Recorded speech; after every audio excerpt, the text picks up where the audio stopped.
Rutherford model of an atom, ठीक है। तो इन्होंने एक्सपेरिमेंट किया था, तो ये एक्सपेरिमेंट का सारा सेटअप वगैरह मैंने लिख दिया है, बना दिया। इसको समझते हैं क्या है। सबसे पहले ये जो डब्बा सा बना है, ये सोर्स है अल्फा पार्टिकल। अब आप सोच रहे होंगे अल्फा पार्टिकल क्या होता है। अल्फा पार्टिकल का मतलब पॉजिटिव चार्ज, अल्फा मतलब पॉजिटिव चार्ज, ठीक है। आपने हीलियम देखा होगा, हाइड्रोजन के बाद हीलियम, हीलियम का एटॉमिक नंबर इज 2, हीलियम 2+, इसका मतलब क्या है, 2 इलेक्ट्रॉन निकाल दो। हीलियम का एटॉमिक नंबर 2 है और दोनों इलेक्ट्रॉन आप दे दो किसी को, तो क्या बच जाएगा, हीलियम का मतलब कि हीलियम का सिर्फ एक न्यूक्लियस बच जाएगा, ठीक है। उस चीज़ को हम हीलियम 2+ को ही हम अल्फा पार्टिकल कहते हैं, ठीक है, क्योंकि उसके पास सिर्फ और सिर्फ, देखो एटम के अंदर क्या होता है, न्यूक्लियस भी तो होता है ना, बीच में सेंटर में छोटा सा, ठीक है। तो हीलियम का एटॉमिक नंबर 2 है, जब मैं उसमें से 2 इलेक्ट्रॉन निकाल दूंगी तो अल्फा पार्टिकल बन गया। अल्फा पार्टिकल मतलब न्यूक्लियस बच गया। हीलियम का एटॉमिक नंबर 2, 2 इलेक्ट्रॉन निकाल दो, क्या बचा, उसके पास अकेला न्यूक्लियस बचा। न्यूक्लियस क्या होता है हमारे पास, अल्फा पार्टिकल होता है, वो अल्फा पार्टिकल ये है। यहाँ से अल्फा पार्टिकल्स क्या हो रहे हैं, निकल रहे हैं। और ये क्या है, ये गोल्ड फॉयल है, गोल्ड। अब रदरफोर्ड जो थे बहुत अमीर इंसान थे, तो उन्होंने गोल्ड का लिया, गोल्ड से एक्सपेरिमेंट किया, ठीक है। सो गोल्ड फॉयल ली। ये क्या हमारे पास, ये डिटेक्टर है, ये डिटेक्ट करता है कि जो अल्फा पार्टिकल्स आ रहे हैं क्या, ये हमें बताता है। ये जिंक सल्फाइड से बना है, इसे हम डिटेक्टर कहते हैं, या हम इसे फ्लोरोसेंट शीट भी कह सकते हैं। ओके, इतनी चीज़ क्लियर है। ओके, तो क्या हो रहा है, इधर देखो ध्यान से, बोर्ड की तरफ ध्यान दो। यहाँ से अल्फा पार्टिकल जा रहे हैं, ठीक है, ये सोर्स है, यहाँ से अल्फा पार्टिकल निकल रहे हैं, और ये गोल्ड फॉयल। अब सवाल ये उठता है कि गोल्ड फॉयल ही क्यों ली रदरफोर्ड ने। वो इसलिए ली क्योंकि बहुत मेलिएबल होती है। मेलिएबल मतलब कि बहुत ही थिन पतली शीट्स में कन्वर्ट हो सकती है, इसमें से ईजिली अल्फा पार्टिकल पास हो सकते हैं, इसमें से ईजिली अल्फा पार्टिकल्स पास हो सकते हैं। किस में से, गोल्ड फॉयल में से, ओके। इसलिए उसने कोई और चीज़ नहीं ली, सिर्फ और सिर्फ गोल्ड फॉयल ली, ठीक है। तो रदरफोर्ड ने बताया, ये देखो ये सोर्स है अल्फा पार्टिकल का, अल्फा पार्टिकल यहाँ से निकल रहे हैं, ठीक है, बहुत सारे alpha particle easily gold foil से निकल रहे हैं, और हमें बता कौन रहा है, डिटेक्टर बता रहा है कि यहाँ पे आ रहे हैं, ठीक है। करीब 12,000 पार्टिकल्स थे। कैन यू इमेजिन, 12,000 पार्टिकल्स जो थे अल्फा पार्टिकल्स, उस मतलब सीधा निकल गए, उसमें से सिर्फ एक पार्टिकल ही था। 12,000 पार्टिकल में से सिर्फ एक पार्टिकल था जो कि वापस आ गया। सारे पार्टिकल्स क्या थे, सीधा जा रहे थे, ठीक है, सारे पार्टिकल्स क्या थे, सीधा जा रहे थे, ठीक है। उनमें से सिर्फ एक ही पार्टिकल था जो कि यहाँ से गया, ठीक है, एंड वापस आ गया। अब सोचने वाली बात है कि ऐसा क्या हुआ यहाँ पर, ठीक है, ये देखो ना, हाँ, 12,000 टोटल अल्फा पार्टिकल थे जो कि सीधा निकल गए। उनमें से सिर्फ एक ही था पार्टिकल जो कि ऐसे गया, देखो ये हमारा गोल्ड फॉयल है मान लो, और ये अल्फा पार्टिकल है, यहाँ से अल्फा पार्टिकल निकला और टकरा के वापस आ गया।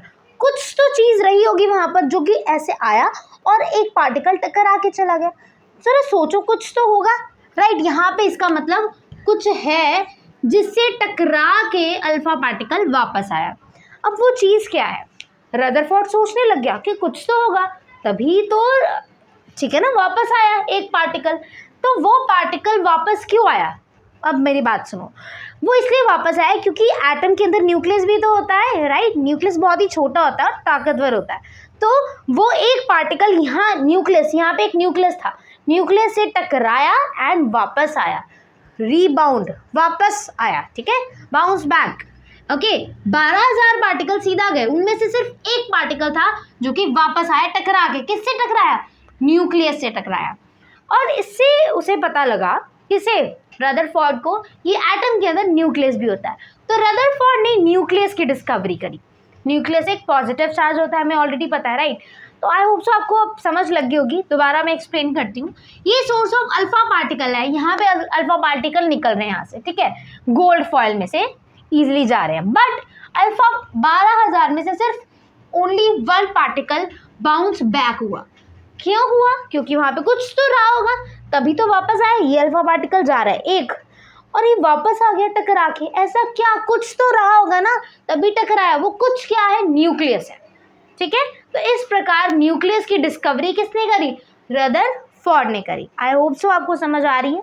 इसे नोट करो, डायग्राम बनाओ, उसके बाद मैं आपको थ्योरी लिखवाऊंगी कि अगर आपको एग्जाम में आता है तो किस तरह से आपने थ्योरी लिखनी है। ठीक है, पहला काम नोट करो, ये सारा जो एक्सपेरिमेंट है रदरफोर्ड का अपनी नोटबुक में ड्रॉ करो। ठीक है, उसके बाद मैं थ्योरी लिखवाती हूँ। चलो फटाफट नोट करिए। अभी हमने थोड़ी देर पहले क्या किया था, अभी मैंने डायग्राम बनाया था रदरफोर्ड का, उसके अंदर हमने क्या देखा था, उसके अंदर देखा था कि 12,000 alpha particle source of alpha particle में से निकल रहे हैं, गोल्ड फॉयल से टकरा के नहीं, मतलब उससे पास हो रहे हैं। ठीक है, अल्फा पार्टिकल ये गोल्ड फॉयल से इजीली पास हो रहे हैं। ठीक है, और डिटेक्टर हमें बता रहा है, बट उसमें से सिर्फ एक पार्टिकल था जो कि ऐसे मतलब कि यहाँ पे कुछ टकराया एंड वापस आ गया। वो कुछ क्या था, न्यूक्लियस था। ये चीज़ हमें समझ लग चुकी है। अब जो मैंने आपको बोल के अभी बताया वो मैंने सारा थ्योरी में लिखवाया है। ठीक है, सारा एनसीईआरटी से ही है। सो आपका काम क्या है, कंसंट्रेशन इधर।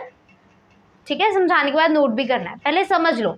ठीक है, he selected a gold foil because he wanted as a thin layer as possible।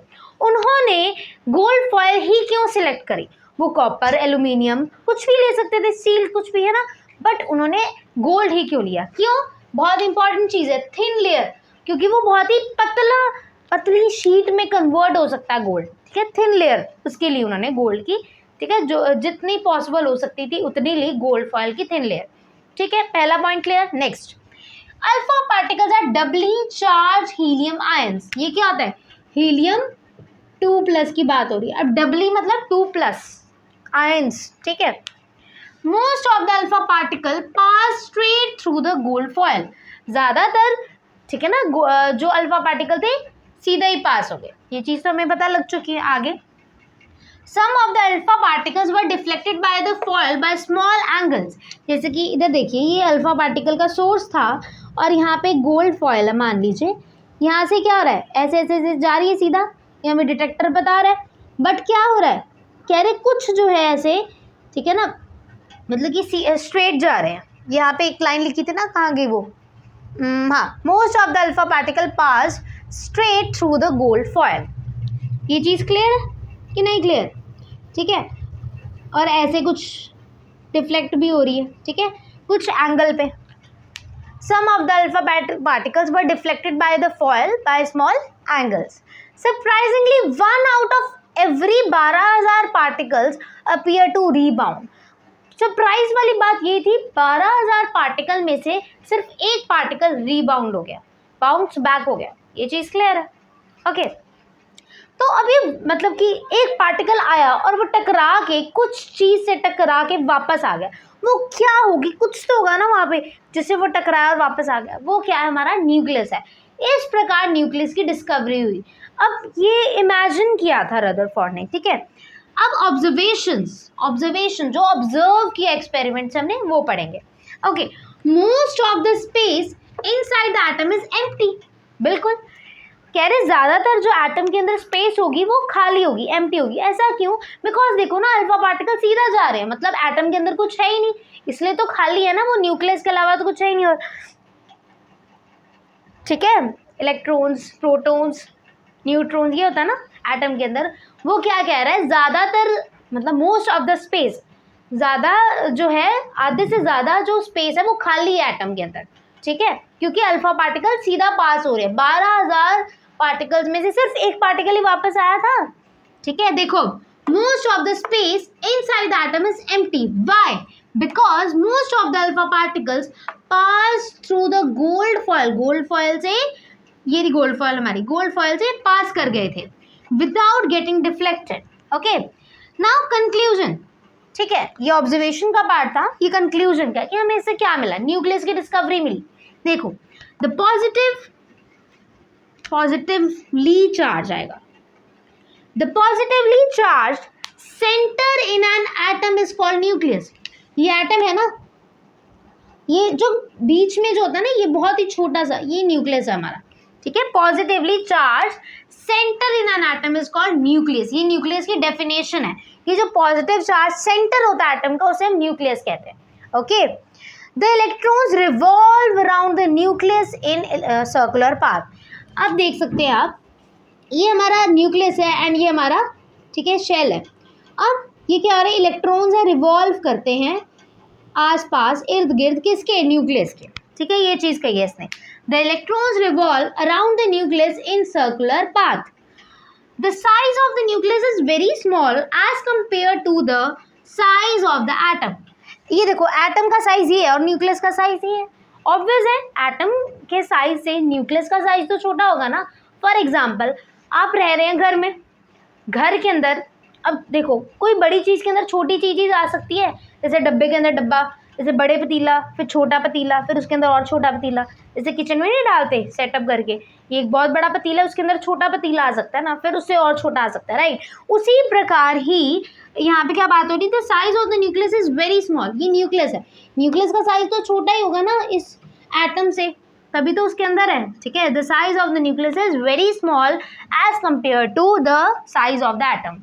जैसे कि अब घर है, घर बहुत बड़ा, उसके अंदर छोटी चीज़ आ सकती है, जैसे हम ह्यूमंस, ठीक है, आप रह सकते हो क्योंकि हम छोटे हैं। उसी तरह घर क्या है, घर क्या है, जल्दी, ये हमारा एटम है, न्यूक्लियस क्या है, हम है। ठीक है, समझ रहे हो?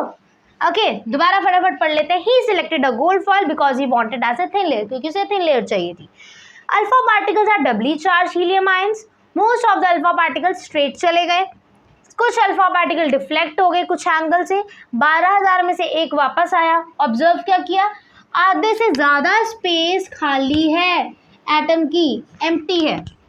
बिकॉज क्यों है, क्योंकि अल्फा पार्टिकल पास हो गए गोल्ड फॉइल से बिना डिफ्लेक्ट हुए। पॉजिटिवली चार्ज सेंटर एटम का क्या होता है, न्यूक्लियस कहलाता है। द इलेक्ट्रॉन्स रिवॉल्व करते हैं, ठीक है, किसके, न्यूक्लियस के आसपास। साइज जो एटम का बहुत छोटा है, किसके साइज से, एटम के साइज से। ओके, न्यूक्लियस का साइज इज वेरी छोटा than as compare to atom. Is it clear? Okay, काम क्या है, नोट करना है। उसके बाद ड्रॉबैक्स बताऊंगी। ड्रॉबैक्स मतलब कमियां, ठीक है, कमियां।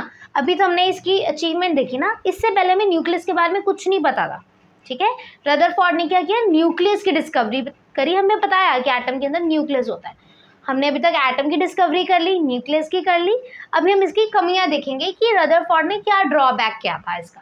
ओके, तो नोट कीजिए फटाफट, फिर हम ड्रॉबैक्स देखेंगे रदरफोर्ड मॉडल ऑफ एटम के। अभी तक हमने रदरफोर्ड का एक्सपेरिमेंट देखा, ऑब्जर्वेशन देखी, कंक्लूजन देखा। उसके बाद अब हम देखेंगे कमियां, drawbacks of Rutherford model of an atom.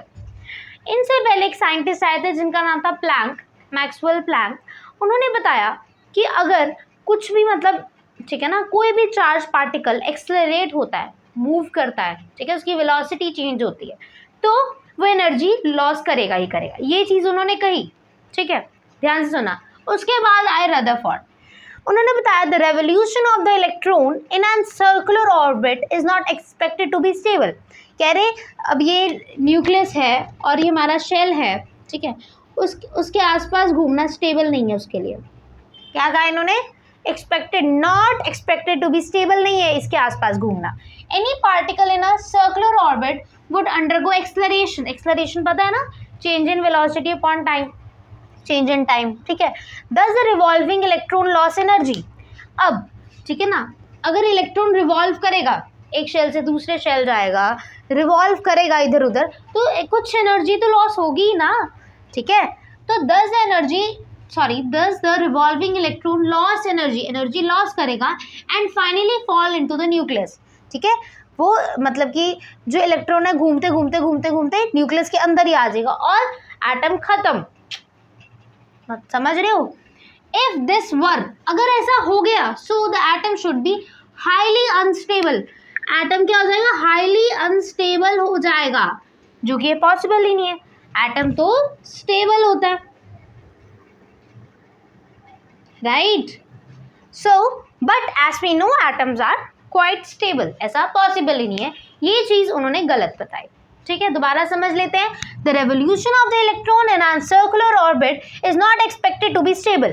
कह रहे रेवोल्यूशन, जो इर्द गिर्द घूम रहा है, इलेक्ट्रॉन्स घूम रहे हैं न्यूक्लियस के, ठीक है, वो स्टेबल ही नहीं है, नवी बात ही कह दी। Any particle in a circular orbit would undergo acceleration, acceleration तो लगेगी ना अगर इलेक्ट्रॉन हिलेंगे। Thus the revolving electron loss energy, ठीक है, लॉस एनर्जी तो होगी, ठीक है ना, एनर्जी लॉस तो होगी ही होगी अगर इलेक्ट्रॉन क्या करेंगे, एक्सलरेट करेंगे।